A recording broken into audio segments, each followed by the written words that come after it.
Hello everyone, welcome back to my YouTube channel BTS magic shop world. तो चलिए हम story start करते हैं। लेकिन एक रिक्वेस्ट है, मेरे चैनल पे जो भी आ रहे हैं लाइक शेयर एंड सब्सक्राइब करें। यार ना मैं बोलूँगी कमेंट्स करने के लिए, ना बोलूँगी लाइक करने के लिए, तो आप लोग करेंगे ही नहीं। कम से कम एक को तो कमेंट्स कर दिया करें। चलिए ठीक है, स्टोरी को हम स्टार्ट करते हैं। पिछले पार्ट में हमने देखा था बेचारी लड़की दो ही कहती है एंड शिनहारी भी कहती है, हाय जिन तुमने इसके साथ अच्छा नहीं किया। देन वो सब लोग इतना कहकर हंसने लगते हैं एंड उस लड़की की बॉडी को खाने लगते हैं। अब खा लेने के बाद वो दोनों अपने अपने पार्टनर से कहते हैं, डार्लिंग मैं अभी भी भूखी हूँ, लगता है हम चारों को खाने के लिए मेहनत करनी पड़ेगी। इतना कहकर सब लोग एक ह्यूमन ट्रांसफॉर्मेशन में आ जाते हैं। दो ही हाइजीन की मेट थी और शिनहारी फिलिक्स की मेट थी। वो दोनों एक rare blood alpha and omega थे। वो सारे लोग अदर ह्यूमन का शिकार करते थे, उन्हें किसी न किसी बहाने से अपने प्यार की जाल में फंसाते और फिर किसी न किसी बहाने से लाकर उनको मारकर खा जाते थे। अब जियोन ऑफिस में जंगकुक कहता है, जेनी मिस सियोजिन को बोला कि इनकी मीटिंग अर्जेंट है, वो अभी आए। तभी जेनी कहती है, ओके बॉस। इतना कहकर वो मिस सियोजिन को फ़ोन कर देती और कहती है, मिस सियोजिन आप मीटिंग के लिए आ रहे हैं। तभी सियोजिन कहती है, मिस जेनी वो आ रही है। तभी जेनी कहती है, ओके एंड इतना कहकर फ़ोन को कट कर देती है। अब थोड़ी देर के बाद जंगकुक सियोजिन के साथ मीटिंग अटेंड करने के लिए एक रेस्टोरेंट जाता है, जहाँ पर वो लोग बैठकर अपनी बातें करने लगते हैं, ऑफिस रिलेटेड वर्क। अब मीटिंग कर लेने के बाद सियोजिन वहाँ से अपने सेक्रेटरी के साथ चली जाती है। इधर जेनी ऑफिस में होती है। जंगकुक अपने गार्ड्स के साथ उस रेस्टोरेंट में आता है। तभी वो फ्रेश होने के लिए वॉशरूम जाता है। देखता है कि टे भी अपनी फ्रेंड जीसो के साथ उस रेस्टोरेंट में बैठी कॉफ़ी इंजॉय कर रही है। तभी जंगकुक उसे घूर कर देखता है और पता नहीं उसे क्या होता है। वह तुरंत टे के पास जाता है और तुरंत उसे घसीट कर लाकर एक रेसिकेटेड एरिया में लाकर उससे कहता है, तुम यहाँ पर क्या कर रही हो। तभी ते उससे कहती, तुमसे मतलब। तभी जंगकुक उसे अपने करीब कर लेता है। देन उसको किस करने लगता है। जंगकुक का जो अल्फा था उस पर हावी हो रहा था। उसकी आई का कलर चेंज हो गया था क्योंकि उसके सामने उसकी मेट थी। अब वह अपने आप को किस करने से रोक नहीं पाता। जो ते होती है उसको हटाने की कोशिश करती है। तभी ते कहते हैं, मिस्टर जियोन ये आप कैसी हरकत कर रहे हैं, आप मुझसे दूर रहिए। जंगकुक ते के इतना करीब था कि ते का मेट भी अपने अल्फा से दूर नहीं जाना चाहता था। अब जंगकुक वहाँ से चला जाता है गुस्से में। तभी जीसो आती है और कहती है, हे तुम ठीक हो। एंड वो तो मिस्टर जियोन जंगकुक हैं, जॉन इंडस्ट्री का ऑनर है। वो तुम्हें ऐसे क्यों ट्रीट कर रहा था। ओ माई गॉड, ते ये इतना हैंडसम है और हाँ साथ में रूड भी है। तभी ते कहती है, जीसो वह उसका हाथ पकड़कर घसीट कर ले जाती है और कहती है, तू यहाँ पर क्या कर रही है। अब वह वापस रेस्टोरेंट में आ जाते हैं। देन हॉबी कहता है, तुझे क्या हुआ, और हाँ तेरे ऊपर से ये स्मेल कैसी आ रही है। तभी हॉबी कहता है, वो पर्सन तुम्हारे पास क्या कर रहा था। तो ते कहती है, मुझे नहीं पता, और वो गुस्से से चली जाती है। तभी हॉबी कहता है, इस चुड़ैल को क्या हुआ। तो जीसो कहते हैं, मुंह बंद कर अपना, और वो भी वहाँ से चली जाती है। अब बेचारा हॉबी वो अकेला रह जाता है। तभी वहाँ पर इचके आता है और कहता है, हे ब्रो तुझे क्या हुआ। तो हॉबी कहता है, पता नहीं दोनों चुड़ैलों को क्या हुआ है। अब हम उन चारों को देखते हैं। वो चारों लोग अपने अपने शिकार के लिए इनोसेंट बॉयज़ एंड गर्ल्स को अपने प्यार के जाल में फंसाते थे। देन उन सबको मार डालते थे। ये उन लोगों को डेली का काम हो गया था। ये बात अब पुलिस वालों को भी पता चल गया था कि सिटी से कुछ पर्सन गायब हो रहे हैं, बट वो सारे पुलिस वाले को कोई प्रूफ नहीं ढूंढ पाते थे। अब ऐसे ही 1 मंथ और बीत जाते हैं। जियोन कंपनी में जंगकुक जेनी से कहता है, पता करें कि सारे एम्प्लॉय क्यों नहीं आ रहे हैं, क्या जियोन कंपनी उन्हें टाइम पर सैलरी नहीं देता है। तभी वहाँ पर कुछ पुलिस ऑफिसर आते हैं और कहते हैं कि हमें मिस्टर जियोन जंगकुक से मिलना है। तो उसकी सेक्रेटरी कहती है, ओके सर। और इतना कहकर वो जेके की ऑफिस आ जाती है और अंदर आते ही कहती है, सर आपसे कुछ ऑफिसर मिलना चाहते हैं। तभी उनमें से एक ऑफिसर कहता है, मिस्टर जियोन जंगकुक ये आपके ऑफिस के वर्क करने वाले कुछ बॉयज़ एंड गर्ल्स की पिक है, उन्हें दिखाकर कह रहा होता है। और ये सब की मतलब डेड बॉडी तो नहीं मिली है, बट ये सब लापता हैं, मिसिंग हैं। और हाँ ये सब की आइडेंटिटी कार्ड मिले हैं जो उस डार्क फॉरेस्ट में इनके मिले थे। और क्या आप इनके बारे में कुछ हमें बता सकते हैं। वो पुलिस ऑफिसर जंगकुक से बोलता है, और हाँ आप इन सब लोगों का एड्रेस हमें दे दीजिए जिससे हम इनके पेरेंट्स को बता सकें। तभी जंगकुक कहता है, हाँ। और उन जेनी से कहता है कि इन सब सब की इन्फॉर्मेशन उनको दे दे। वह ऑफिसर उनकी तरफ देखता और कहता है ऑफिसर, जंगकुक कहता है ऑफिसर अगर आपको इन सब के बारे में पता चलता है तो मुझे इन्फॉर्म कर देंगे। तो ऑफिसर कहता है ओके मिस्टर जियोन, और इतना कहकर वहाँ से चला जाता है। अब जेके कुछ सोचने लगता है और वहीं दूसरी साइड ते एंड होबी और उसके फ्रेंड थे, उन सबको पता चल जाता है कि वापस से कोई डार्क फॉरेस्ट में ले जाकर इनोसेंट लोगों को मार रहा है। देन वह हॉबी से कहती है तो आज रात चले, तो हॉबी कहता है हाँ। और इतना कहकर वो उस फ्लावर का बुके को रेडी करने लगती है। अब जॉन मेंशन में एक पार्टी होती है, उसके फ्रेंड एंड रिलेटिव उस पार्टी के लिए बोलते हैं क्योंकि जेके ने एक बहुत ही बड़ी डील क्रैक की थी, तो सारे लोग पार्टी के लिए बोल रहे थे। तभी जॉन मेंशन को अच्छी तरह डेकोरेट करना था, तो जंगकुक कहता है कि इस मेंशन को अच्छी तरह डेकोरेट करे। और तो जेके का जो बॉडीगार्ड होता है वो ते की शॉप के सामने अपनी कार को रोकता है। देन उससे कहता है कि इस जगह पर फ्लावर को डेकोरेट करना है, एंड वह पूरा उसका पेमेंट कर देता है और वहाँ से चला जाता है। इधर जो शॉप पर था उस शॉप पर एचके था। ते एंड हॉबी थोड़ी देर के लिए बाहर गए थे। अब एचके जब देखता है कि उसने आज बहुत सारे फ्लावर्स का ऑर्डर आया है तो वह खुशी के मारे चिल्लाने लगता है। तभी जीसो कहते हैं ए पागल क्यों चिल्ला रहा है, तो एचके कहता है देखो आज कितना बड़ा ऑर्डर आया है, अगर इसी तरह रोज रोज ऑर्डर आए तो कितना अच्छा रहेगा। तो वहाँ पर हॉबी एंड ते आ जाते हैं और कहता है क्या हुआ, तो एचके सारी बात बता देता है।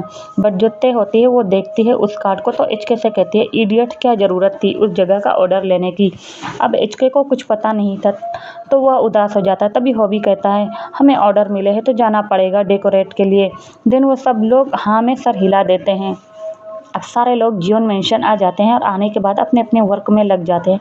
अब जंगकुक वापस से अपने मेंशन आता है और सीधा अपने रूम में चला जाता है और जाने के बाद फ्रेश होने लगता है और फ्रेश होने के बाद बाथ गाउन वेयर करता है। तभी उसकी आंखें वापस से शाइन करने लगती हैं और उसे पता चल जाता है कि उसके मेंशन में उसके सिवा और भी वुल्फ है। तभी ते ऊपर का एरिया डेकोरेट के बारे में अपने वर्कर को बता रही होती है कि कैसे डेकोरेट करें। अब वह एक रूम की ओर से गुजरते हैं। तभी जंगकुक अपना डोर ओपन करता है और देखता है कि वहाँ पर ते अपने वर्कर को डेकोरेशन के बारे में बता रही है। देन उसके वर्कर उससे कहते हैं कि यस मैम, और कहते हैं कि ये जो स्टेयर है उसके ऊपर हम जैस्मिन एंड रोज़ यूज़ करेंगे। तो ते कहती है ओके। इतना कहकर वह वर्कर वहाँ से चला जाता है। अब जो जंगकुक होता है ये सब देख रहा था, जब देखता है कि ते अकेली है तो वह सीधा ते को अपने रूम में घसीट लेता है एंड डोर लॉक करके उसके ऊपर आ जाता है और कहता है कि तुम यहाँ पर क्या कर रही हो। और उसे सब पता होता है फिर भी वो कोई ना कोई एक्सक्यूज़ बना देता है। अब ते कहती है हटो मेरे ऊपर से वरना अच्छा नहीं होगा, और उसकी भी आंखें शाइन करने लगती हैं। उन दोनों का मेट उन पर वापस से हावी होने लगते हैं। तभी जंगकुक उसके नेक एरिया को इनहेल करता है एंड उस जगह को अपनी हॉट टंग के साथ लिक करता है। ते जब देखती है कि जंगकुक उसे किस किया है तो उसके बॉडी में एक सेंसेशन होता है एंड उसके माउथ से एक स्वीट सा मौन निकल जाता है जिससे जंगकुक और भी ज़्यादा एक्साइटेड हो जाता है। और तभी जंगकुक ते के लिप्स पर अटैक कर देता है एंड उसे अच्छे से सक एंड लिक करने लगता है। अब वो जी भर कर किस कर लेने के बाद उससे कहता है तुम इतनी ब्यूटीफुल क्यों हो। तो ते कहते हैं मुझे नहीं पता। और इतना कहकर वह जंगकुक को अपने ऊपर से हटा देती है और बाहर चली जाती है। तभी हॉबी कहता है ए चुड़ैल तू कहाँ गई थी, और हाँ तेरे चीक्स इतने रेड क्यों हो। तभी वहाँ पर एचके एंड जीसो आते हैं। तो जीसो कहते तू चुप कर बंदर और जाकर अपना काम कर। तभी हॉबी कहता है बंदर किसको बोला, तू बंदरिया। तो जीसो कहते हैं तुझे बोला। तभी ते कहती है शट अप, और हाँ ये अपना घर नहीं है तो जाकर काम करो। और ये सब दूर खड़ा होकर जंगकुक और जेनी दोनों देख रहे होते हैं। देन अब सारे लोग जाने लगते हैं। तभी जंगकुक कहता है वो सारे लोग भी पार्टी अटेंड कर सकते हैं, तो हॉबी कहता है कोई ज़रूरत नहीं, और इतना कहकर सब चले जाते हैं।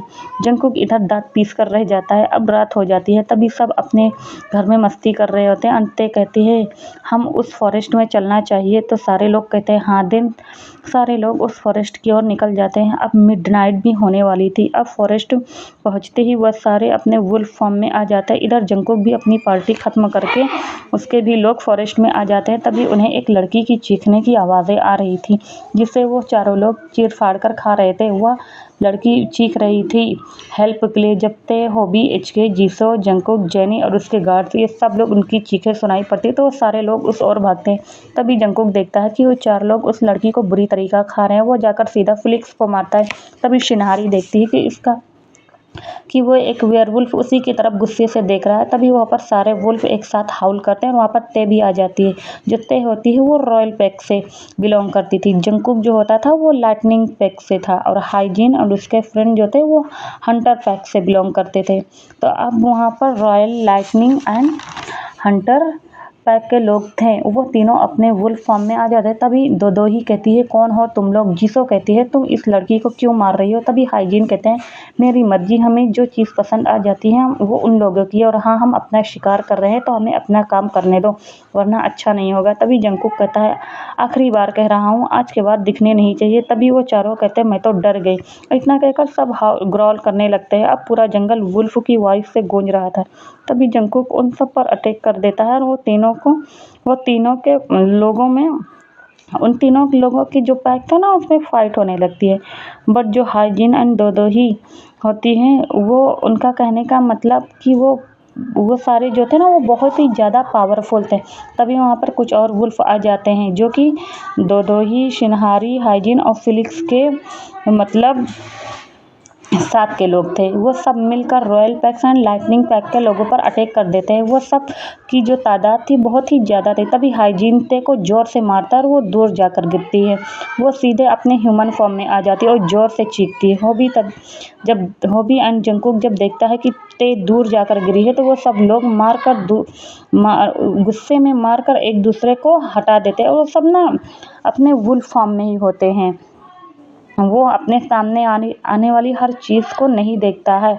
जब फिलिक्स ये देखता है कि वो सारे लोग मारे जा चुके हैं और वहाँ के लोग तुरंत वहाँ से भाग जाते हैं, तभी जंगकुक ते के पास आता है और उसे अपने बाहों में उठाता है और उसे सीधा जियोन मेंशन में लाकर अपने बेडरूम में लिटा देता है और उसको चेक करने लगता है। उसे ज़्यादा चोट तो नहीं आई है, बट ते सिर्फ अनकॉन्शियस ही हो गई थी, ज़्यादा चोटें नहीं आई थी। और अब सारे लोग जियोन मेंशन आ जाते हैं। अब सारे लोग थोड़ा थोड़ा इंजर्ड भी थे, दिन काफ़ी थक भी गए थे। अब जंगकुक उसके अपने रूम में आ जाता है। जिस बेड पर ते थी वो एक्चुअली में किंग साइज बेड था और वहाँ पे जाकर जो ते जहाँ पे लेटी थी वहाँ पे जाकर जंगकुक भी लेट जाता है और उसे हग कर लेता है। अब मॉर्निंग टाइम में ते की आंखें खोलती है। वो अपने आप को जंगकुक की बाहों में देखती है। जंगकुक भी जाग चुका था। वो ते को देखता है और उसके प्यार से उसके बालों पे हाथ फेराता है। तभी ते कहती है, तभी जंगकुक कहता है, लेटी रहो, अच्छा लगता है। तो ते कहती है, क्यों, अब तुम मुझसे हेट नहीं करते? तो जंगकुक कहता है, नहीं, अब वो तुमसे बहुत ही ज़्यादा प्यार करता है। वह उसके बिना एक पल भी दूर नहीं रह सकता, बस तुमसे हर वक्त प्यार करने का मन करता है। तभी ते कहती है, ओ मेरे प्यारे कुकी, और इतना कहकर उसके लिप्स पर किस कर देती है। अब वो दोनों किस करने लगते हैं एंड थोड़ी ही देर में उनकी जो किसिंग होती है वो हॉट एंड रफ हो जाती है। तभी ते जंगकुक के माउथ के अंदर ही मोहन करने लगती है। अब उन दोनों की जो सांसें होती है वो उखड़ने लगती है। तब जाकर वो दोनों अलग होते हैं और लंबी सांस छोड़ते हैं। तभी ते कहती है, उसे जाना होगा, देन वह उसके बाद बातें करेंगे। तभी जंगकुक कहता है, ओके, एंड वह लोग फ्रेश होकर नीचे आ जाते हैं जहाँ पर जेनी एंड सारे लोग मिलकर ब्रेकफास्ट रेडी करते हैं। तभी ते कहती है, वाह कितनी अच्छी स्मेल आ रही है, वाह कितनी अच्छी स्मेल आ रही है। तो जीसो कहती हैं, हाँ तो चलो ब्रेकफास्ट करते हैं, और सारे लोग मिलकर ब्रेकफास्ट करते हैं। अब सारे लोग वहाँ से अपने अपने घर चले जाते हैं। अब जंगकुक एंड ते एक दूसरे से बहुत प्यार करते थे। धीरे धीरे जंगकुक ते के लिए पागल हो रहा था, उसका प्यार उसके लिए ऑब्सेशन बनता जा रहा था। इधर जेनी एंड होबी भी एक दूसरे से बहुत प्यार करते थे और जीसो और एचके भी तीनों अपनी लाइफ में खुश थे। तभी वो लोग उस फॉरेस्ट में बैठे टाइम स्पेंड कर रहे होते हैं और वापस से उन्हें चीखने की आवाज़ें आती हैं। अब जंगकुक को बहुत तेज गुस्सा आता है। वह इन चारों को वार्निंग दे चुका था, बट वह सब लोग सुनते ही नहीं थे। अब जंगकुक को बहुत तेज गुस्सा आता है। वो अपने गार्ड्स को कहता है कि कोई भी बच के जाना नहीं चाहिए। वो सारे लोग बोलते हैं, ओके तो चलो फाइट करते हैं। अब फिलिक्स, हाइजीन, शिनहारी, दोदोही ये सब बोलते हैं, ओह तो मिस्टर जून तुम फिर से आ गए। तभी दोदोही कहती है, आ तो गए हो बट वापस नहीं जाओगे। तभी जंगकुक कहता है, ओके यार। इतना कहकर वो सब फाइट करने लगते हैं। अब जो जंगकुक होता है वो हाइजीन को मार देता है। तभी दोदोही जोर से चिल्लाती है और वो जैसे ही जंगकुक को मारने वाली होती है तभी ते उसे मार देती है। अब बचते हैं शिनहारी एंड फिलिक्स। उन दोनों को जंगकुक के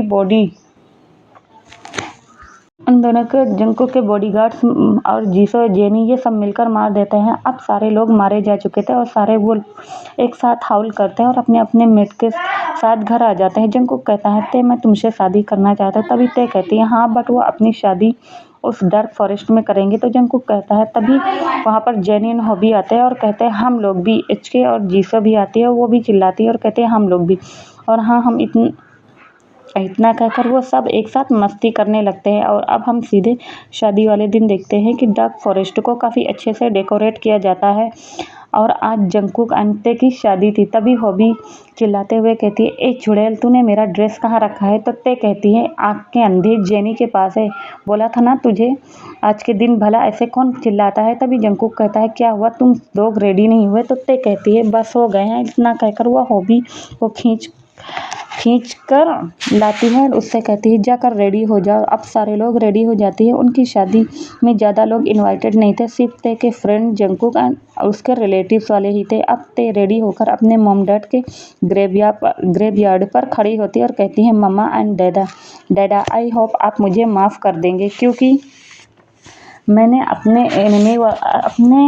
आपके एनिमी वालों से शादी किया है, क्योंकि वो मेरा मेट था। और आपको पता ही नहीं कि आपको पता है कि एक मेट दूसरे मेट के बिना नहीं रह सकती, क्योंकि मैं उनसे बहुत प्यार करती हूँ। और इतना कहकर वो रोने लगती है। एंड जंगकुक वहाँ पर नहीं था, क्योंकि जंगकुक भी अपने मॉम डैड के ग्रेवयार्ड पे चला गया था। और देन वो भी अपने मॉम डैड से यही बातें बोल रहा होता है। तभी पीछे से ते को कोई हक कर लेता है और उसे कंसोल करता है और कहता है, तुम्हारी मामा बहुत ही ज़्यादा ब्यूटीफुल एंड स्ट्रांग विमन थी। ते जब देखती है कि उसे किसी ने हक किया तो वो पीछे मुड़ती है, जहाँ पर जिन आरएम होते हैं और कहते हैं, मेरा नाम जिन है। तो आरएम कहते हैं, मेरा नाम आरएम, और तुम्हारी मामा जिसको हम जानते हैं वो काफ़ी अच्छी थी। तो जिन कहती है, चलो हम शादी के रिचुअल्स को पूरा करते हैं। तो ते कहती है, मैं आप लोगों को नहीं जानती हो। तो वो दोनों अपना अपना इंट्रोडक्शन देते हैं और कहते हैं, हम जेके के रिलेटिव्स हैं। और वो लोग शादी वाली जगह पर पहुंच जाते हैं, जहाँ पर एक प्रीस्ट था और वो भी एक वुल्फ था। तभी वहाँ पर जंगकुक आता है, उसके साथ जिमिन एंड शुगा होते हैं। जिमिन जब ते को देखती है तो कहती है, तुम काफ़ी ब्यूटीफुल हो और अपनी मामा के जैसे ही हाँ, और अपना इंट्रोडक्शन दे रही होती है और कहती है, हम जेके के आंट और अंकल है। तभी शुगा कहते हैं, ओके जेके, तुम्हें ये पटाखा कहाँ मिली? तभी जिमिन उसे घूर कर देखती है और कहती है, क्या मतलब, मैं सुंदर नहीं हूँ? तो शुगा कहता है, सॉरी बेबी, मैं तो मजाक कर रहा था। अब सारे लोग हंसने लगते हैं। अब सारे ब्राइड एक साइड और उनकी जो ब्राइडल होती हैं उनके सामने होती हैं। और अब प्रीस्ट सारे रिचुअल्स को फॉलो करता है। तभी सारे लोग रिंग एक्सचेंज करके देन किस करके शादी के रिचुअल्स को पूरा करते हैं। तभी